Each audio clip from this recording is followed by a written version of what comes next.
सब प्रूफ वहाँ पे दिए, 12,000 पेजेस का वहाँ पे प्रूफ हमने दिया है। उसके बारे में अगर वो बात करना चाहते हैं तो हम ओपन चैलेंज देते कि आमने सामने हम बात करेंगे। देखो, हम कोई भी ऐसे हवा पे बात नहीं करते, हम विद प्रूफ वहाँ पे बात करते हैं और हमने पूरा भी दिया। 5,000 करोड़ का वहाँ पे घपला हुआ है। सिडको ने अगर एक आध विषय पे वहाँ पे नेगेटिव रिपोर्ट वहाँ पे दिया था और उसके साथ अगर आप 12.5% जो विकसित ज़मीन है वो किसी व्यक्ति को देते हो जिसको वो मिलनी ही नहीं चाहिए और उस ज़मीन की वैल्यू अगर 5,000 करोड़ है तो उस पर आप क्या कहोगे? तो हमको अभी पता चल रहा है कि 1 बजे वो प्रेस कॉन्फ्रेंस लेंगे।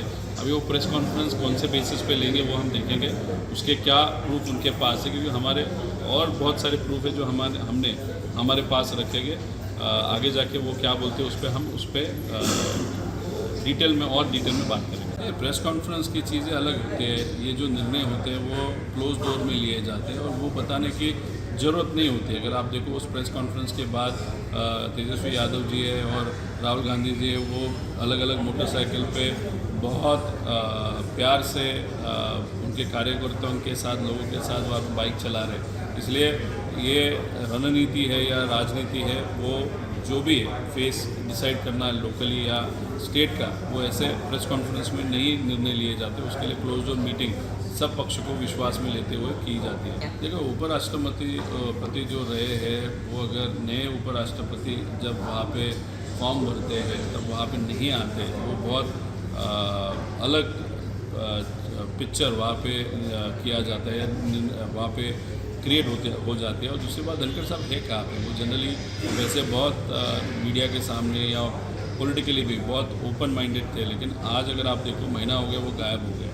क्यों उनको सामने नहीं लाया जा रहा? अगर मीडिया के सामने वो आएंगे तो एक आध ऐसा स्टेटमेंट वो दे जाएंगे जिसके कारण सरकार को प्रॉब्लम आएगा। इलेक्शन के लिए जो वीपी का इलेक्शन है उस पर लिए प्रॉब्लम आएगा, इसलिए शायद उनको हाउस अरेस्ट में रखा गया है, ऐसे हम सबका कहना है। लेकिन आगे जाके जब भी वो बाहर आएंगे तब हमारे सामने असली पिक्चर वहाँ पे आएगा, ऐसे हम सबको लगता है। उनको किसी ने कहा होगा या वो बहुत दिन से टीवी पे नहीं आ रहे, इसलिए शायद उन्होंने ये स्टेटमेंट वहाँ पे दिया है, या आज वो जयंती वहाँ पे साजरी कर रहे हैं। अभी मेरा कहना है कि देवेंद्र फडणवीस जी की क्या भूमिका है, अजित दादा की क्या भूमिका है, एकनाथ शिंदे जी की क्या भूमिका है, वो हम सबको देखना पड़ेगा। लेकिन जो नीतीश भाई है उनको सिर्फ न्यूज़ में रहने की बहुत आदत है, इसलिए वो गलत तरीके से या अलग तरीके का या कोई ऐसा विषय जो कभी चर्चा में नहीं, वो विषय चर्चा में लाके सिर्फ टीवी पे उनका फ़ोटो आना चाहिए, ऐसा उनका बहुत बार कोशिश होती है। किसी बच्चे को उनके फ्यूचर के लिए या कोई नागरिक को उनके प्रगतिशील भविष्य के लिए वो ये स्टेटमेंट वहाँ पे नहीं दिया था। उनका जो स्टेटमेंट है वो सिर्फ राजकीय स्टेटमेंट था। तो बहुत सारे लोगों को ये पता होना चाहिए कि आप जब एक आध स्टेटमेंट देते हो, ये पॉलिटिकल व्यासपीठ था कि नहीं था। उन्होंने कॉलेज का भी व्यासपीठ को पॉलिटिकल व्यासपीठ करते वो स्टेटमेंट दिया। अभी देखो, इसके बारे में हम क्या बोलेंगे? अगर आप शुक्ला जी जो है अभी जो नासा के साथ बहुत बड़े मिशन पे जाके आए, मतलब यहाँ पे आउटसाइड मिशन पे जाके आए, उनका सत्कार प्रधानमंत्री जी करते, वो साइंस बेस्ड है। वो मतलब उसके लिए बहुत पढ़ना पड़ता है, कष्ट लेना पड़ता है। और दूसरी बात, इसी सरकार के जो माजी मंत्री हैं अनुराग जी ठाकुर, वो इस तरीके का स्टेटमेंट देते हैं, वो बहुत मिसफिट है। हम सोचते थे अनुराग ठाकुर जी बहुत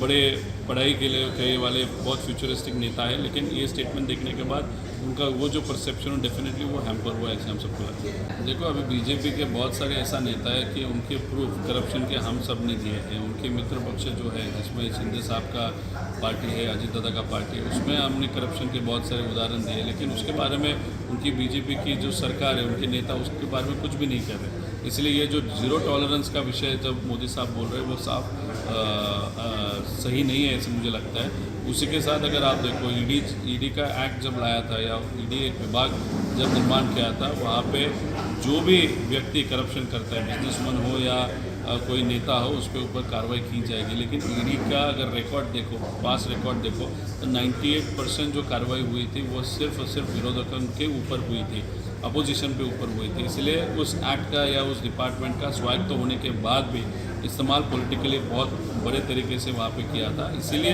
ये जो नया एक्ट लाया गया है उसका भी इस्तेमाल बीजेपी के नेता ये डेफिनेटली पॉलिटिकली करेंगे, ऐसे हम सबको लगता है। इसीलिए हम इस बिल का विरोध कर रहे हैं। पाकिस्तान गवर्नमेंट और आर्मी के माध्यम से जो हल्ला अपने ज़मीन पे हुआ था, जिसमें 27-28 जो कॉमन मैन थे उनका मृत्यु वहाँ पे हुआ था, उसके बाद जब आर्मी हमारे डिफेंस जो थे उन्होंने वहाँ पे जो पाकिस्तान पर अटैक किया था, तब उन्होंने जो रिटेलिएट किया था उसमें बहुत सारे हमारे जवान भी शहीद हुए थे। और ये चीज़ हम भूले नहीं है।